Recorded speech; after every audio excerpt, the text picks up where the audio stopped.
217 নম্বর অঙ্ক, দুটি নল দ্বারা একটি চৌবাচ্চা যথাক্রমে 10 ও 15 ঘন্টায় পানি পূর্ণ হয়।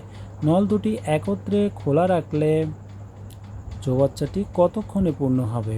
এ ধরনের অঙ্ক আমরা শর্টকাটে সমাধান করব। যেহেতু পরীক্ষার হলে আমরা কম সময় পাবো, তাহলে সূত্র লিখব হচ্ছে এ বি ভাগ এ প্লাস বি। যেহেতু দুটি নল একত্রে খোলা, তাই এখানে যোগ চিহ্ন হবে এ প্লাস বি। আমরা প্রথমটিকে এ ধরবো, তাহলে প্রথমটা 10 গুণন 15, আর নিচে আছে হচ্ছে 10 এবং 15 যোগ করলে কত হয়? 25। তাহলে আমরা এটা কাটতে পারি 3 পচা 15, 5 পচা 25, 5 অক্ষে 5, 5 দুগুণ 10, 3 দুগুণ কত হয়? 6। তাহলে 6 আমাদের অ্যান্সার। কোথায় 6 আছে? এটা 6 আমাদের অ্যান্সার। আমরা আরও একটি অঙ্ক দেখি। একটি চৌবাচ্চা দুটি নল দ্বারা যথাক্রমে 20 মিনিট এবং 30 মিনিটে পূর্ণ হয়। নল দুটি একত্রে খুলে দিলে চৌবাচ্চাটি কত সময়ে পূর্ণ হবে? আমরা সেম অঙ্ক, আমরা এই একই সূত্র প্রয়োগ করব, A B plus A plus B.